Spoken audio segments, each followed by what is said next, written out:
I think volunteering is important because it's part of giving back to the community as well as broader than that, a broader reach.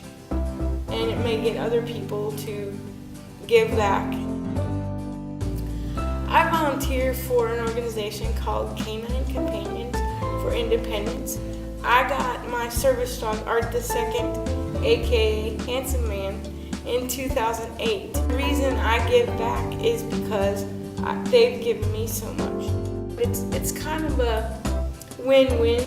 It will make people feel good if they give back and help others, and who knows, it maybe help